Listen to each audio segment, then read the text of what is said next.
Hello, I'm Fred Wemyss, but you probably knew that. In any case, I'm going to read you a chapter from Melville's novel, Mardi. Herman Melville. He wrote it in 1849, 2 years before he wrote Moby Dick. The scholars know Mardi, and some general readers, I'm sure, have read it, but it is not an iconic work of his in terms of its reputation. It's not performed as a play or an opera the way Billy Budd has been. It's not been adapted into movies as Moby Dick has been. It's not been made into PBS specials such as Bartleby the Scrivener. In any case, it is an incredible book, and I think actually, if it is not the equal of Moby Dick, it is certainly a very fully wrought book. In it, the main characters are exploring an unknown island. This allows Melville actually to dispense with chronicling current realities. It is largely a work of pure imagination. He certainly discusses real things. He goes into a description of surfing that proves that he either witnessed it or knew from a very good account of how it was done. But the description is astonishing in a 19th century American, mid-19th century. In any case, this is a bard named, what is his name? Yoomy. And his job is really to tell stories and sing songs to a demigod who is conducting people around this island. Don't worry about all that. You're not going to have to know the names of the characters. It's just the quotations are quite something. And it also shows what Melville thought of his own prospects of literary immortality. Chapter 126. Yoomy sings some odd verses, and Babbalanja quotes from the old authors right and left. Let me get my glasses on. Here we go. Oh, they're fogging up. Let's take that hat off. All right. Sailing from Padula, after many pleasant things had been said concerning the sights there beheld, Babbalanja thus addressed Yoomy. Warbler, the last song you sung was about moonlight and paradise and fabulous pleasures evermore. Now have you any hymns about earthly felicity? If so, minstrel, said Medea, jet it forth, my fountain, forthwith. Just now, my lord, replied Yoomy, I was singing to myself, as I often do, and by your leave, I will continue aloud. Better begin at the beginning, I should think, said the chronicler, both hands to his chin, beginning at the top to new braid his beard. No, like the roots of your beard, old Mohi, all beginnings are stiff, cried Babbalanja. We are lucky in living midway in eternity, so sing away, Yoomy, where you left off. And thus saying, he unloosed his girdle for the song, as Apicius would for a banquet. Shall I continue aloud, then, my lord? My lord nodded, and Yoomy sang. Full round, full soft, her dewy arms, sweet shelter from all Mardi's harms. Whose arms? Cried Mohi. Sang Yoomy, diving deep in the sea, she takes sunshine along, down flames in the sea, as of dolphins a throng. What mermaid is this? Cried Mohi. Sang Yoomy, her foot a falling sound, that all day long might bound over the beach, the soft sand beach, and none would find a trace behind. And why not? Demanded Medea. Why could no trace be found? Said Braidbeard, perhaps owing, my lord, to the flatness of the mermaid's foot. But no, that cannot be, for mermaids are all vertebrae below the waist. Your fragment is pretty good, I dare say, Yoomy, observed Medea, but as Braidbeard hints, rather flat. Flat as the foot of a man with his mind made up, cried Braidbeard. Yoomy, did you sup on flounders last night? But Yoomy vouchsafed no reply. He was 10,000 leagues off in a reverie, somewhere in the Hyades, perhaps.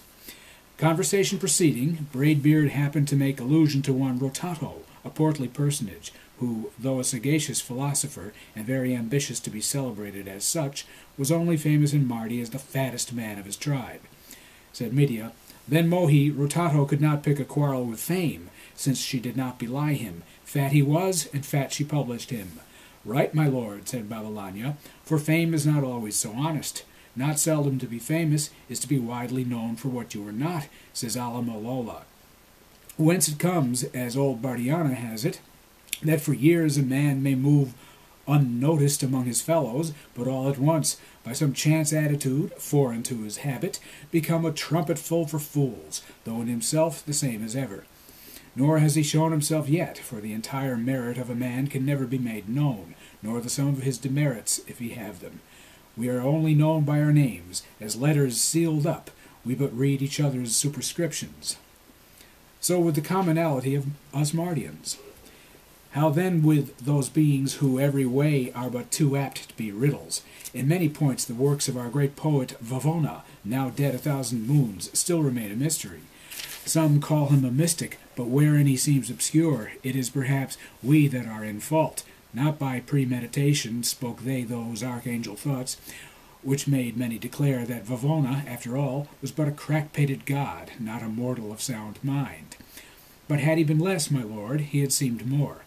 Saith Fulvi, "Of the highest order of genius, it may be truly asserted that to gain the reputation of superior power, it must partially disguise itself, it must come down, and then it will be applauded for soaring. And furthermore, that there are those who falter in the common tongue, because they think in another, and these are accounted stutterers and stammerers." "Ah, how true!" cried the warbler. "And what says the Archangel Vavona, Yoomy, in that wonderful drama of his, The Soul of the Sages? Beyond most barren hills there are landscapes ravishing, but with but one eye to behold, with no pencil." I'm going to read that again.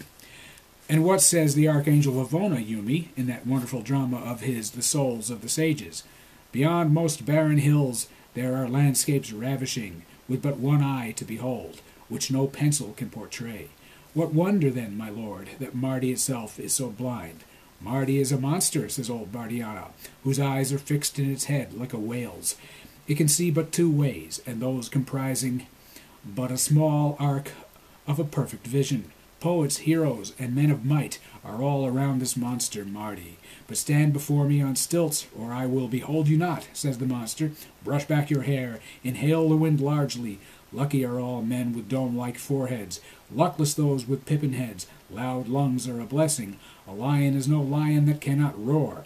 Says Aldina, "There are those looking on, who know themselves to be swifter of foot than the racers, but are confounded with the simpletons that stare." "The mere carping of a disappointed cripple," cried Mohi. His biographer states that Aldina had only one leg. "Braidbeard, you are witty," said Babbalanja, adjusting his robe. "My lord, there are heroes without armies, who hear martial music in their souls." "Why not blow their trumpets louder, then," cried Medea, "that all Mardi may hear?" "My lord Medea, too, is witty, Babbalanja," said Mohi. Breathed Yoomy, "There are birds of divinest plumage, and most glorious song, yet singing their lyrics to themselves." Said Medea, "The lark soars high, cares for no auditor, yet its sweet tones are heard here below. It sings, too, in company with myriads of mates. Your soliloquists, Yoomy, are mostly herons and owls." Said Babbalanja, "Very clever, my lord, but think you not there are men eloquent who never babble in the marketplace? Aye, and errant babblers at home. In few words, Babbalanja, you espouse a bad cause. Most of you mortals are peacocks, some having tails and some not. Those who have them will be sure to trust their plume. Most of you mortals are peacocks, some having tails and some not. Those who have them will be sure to thrust their plumes in your face. For the rest, they will display their bald cruppers, and still screech for admiration. But when a great genius is born into Mardi, he nods and is known. More wit, but with deference perhaps less truth, my lord. Say what you will, fame is an accident, merit a thing absolute, but what matter? Of what available value reputation, unless wedded to power, dentals, or place? To those who render him applause, A poet's may seem a thing tangible, but to the recipient 'tis a fantasy. The poet never so stretches his imagination as when striving to comprehend what it is. Often he is famous without knowing it. At the sacred games of Lazella, said Yoomy, slyly crowned from behind with a laurel fillet, for many hours the minstrel Jarmy wandered about ignorant of the honours he bore. But enlightened at last, he doffed the wreath, then, holding it at arm's length, sighed forth, O ye laurels, to be visible to me, ye must be removed from my brow.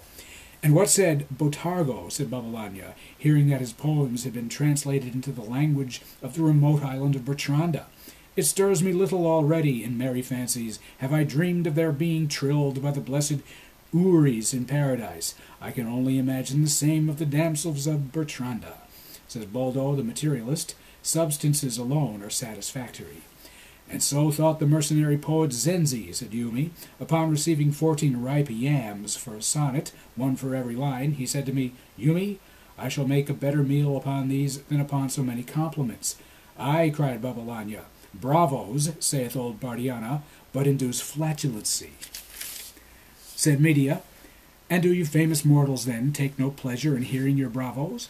Much, my good lord, at least such famous mortals so enamoured of a clamorous notoriety as to bravo for themselves, when none else will huzzah, whose whole existence is an unintermitting consciousness of self, whose very persons stand erect and self-sufficient as their infallible index, the capital letter I, who relish and comprehend no reputation but what attaches to the carcass, who would as lief be known for a splendid moustache as for a splendid drama, who know not how it was that a personage to posterity so universally celebrated as the poet Vavona ever passed through the crowd unobserved, who deride the very thunder for making such a noise in Mardi, and yet disdain to manifest itself to the eye.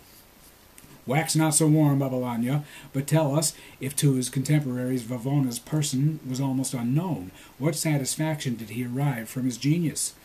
Had he not its consciousness, an empire boundless as the West? What to him were huzzahs? Why, my lord, from his privacy, the great and good Logodora sent liniment to the hoarse throats without.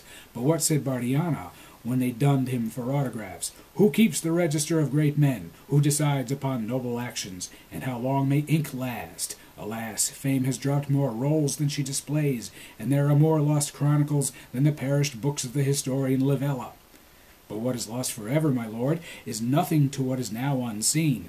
There are more treasures in the bowels of the earth than on its surface. Ah, no gold, cried Yoomy, but that comes from dark mines.